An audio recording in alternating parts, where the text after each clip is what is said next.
Hello guys, this is Sudeep K Aesthetics. Welcome to new muscle building programme. यो एक 12 हप्ताको programme हो जुन मैले हजुरहरूको लागि डिजाइन गरेको छु, जसले हजुरहरूको लीन मसल गेन गर्नलाई एकदम सहयोग गर्छ र साथसाथै यसले मसल हाइपरट्रोफी पनि क्रिएट गर्छ र साथसाथै यो मेरो लागि पनि एकदम च्यालेन्जिङ थियो।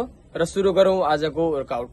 आजको वर्कआउटमा हामीले पुश वर्कआउट गर्नेछौं, जसमा आज हामीले पेक्टोरियल मसल, चेस्ट, डेल्ट र ट्राइसेपलाई फोकस गर्नेछौं। Let's see, let's hit the gym, let's manhandle those weights. र साथसाथै हजुरहरूले बुझ्नुपर्ने कुरा यहाँ के छ भन्दाखेरि कुनै पनि वर्कआउट गर्दाखेरि पहिला वार्म अप गर्न एकदम नेसेसरी हुन्छ र वार्म अपको लागि मैले तपाईहरुलाई छुट्टै एउटा भिडियो बनाउने छु। र after finishing the warm up, the first exercise is dumbbell press. Dumbbell press लगाउनु भन्दा पहिला हामीहरूले 2 सेट चाहिँ वार्म अप सेट लगाउनु पर्ने हुन्छ र बल्ल मात्र हामीले मेन सेटमा प्रवेश गर्नुपर्ने हुन्छ। र डम्बेल प्रेसमा हामीहरूले 3 सेट लगाउनेछौं, जसमा रेपिटेसन रहनेछ 8 देखि 10 र प्रत्येक सेटको बीचमा हजुरहरूले 2 मिनेटको रेस्ट लिनु होला। र डम्बेल प्रेसमा 3 सेट सकिसकेपछि अन्तिममा तपाईहरुले ड्रप सेट लगाउनु होला, जसमा वेट गर्दाखेरि आफ्नो मेन सेटको 50 अथवा 55% कम डम्बेल युज गरेर ड्रप सेट लगाउनु होला। यसले हजुरहरूको मसल्समा मैक्सिमम ब्लड फ्लोलाई इन्क्रिज गर्नेछ।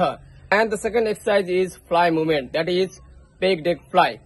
Pec deck fly एक चेस्टलाई एकदमै राम्रो एक्सरसाइज हो, जसमा हजुरहरूको अप्पर बडी स्ट्रेट रहनेछ र हजुरहरूले यसमा 3 सेट लगाउनु पर्ने हुन्छ, जसमा रेपिटेसन रहनेछ 10 रेप्स र प्रत्येक सेटको बीचमा 1.5 मिनेट रेस्ट लिनुपर्ने हुन्छ। And the third exercise is shoulder press, जसमा हाम्रो रेपिटेसन रहनेछ 8 to 10 र सेट रहनेछ 3 सेट र प्रत्येक सेटको बीचमा तपाईहरुले 2 मिनेटको रेस्ट लिनु होला। र fourth exercise is lateral raise with super set bend over rear delt. यसमा सेट रहनेछ 3 सेट, रेपिटेसन रहनेछ 12 रेप्स र प्रत्येक सेटको बीचमा 2 मिनेटको रेस्ट लिन आवश्यक छ र साथसाथै यसमा 5 पल्स सेट पनि लगाउनु होला। And the fifth exercise is tricep press, जसमा तपाईहरुले 3 सेट लगाउनु होला र जसमा रेपिटेसन 10 रहनेछ र प्रत्येक सेटको बीचमा 3 मिनेटको रेस्ट लिनु होला। र and our last exercise is tricep rope push down, जसमा सेट रहनेछ 3 सेट र रेप्स रहनेछ 10 रेप्स र प्रत्येक सेटको बीचमा 1.5 मिनेटको रेस्ट लिनु होला। And this is our Sunday workouts.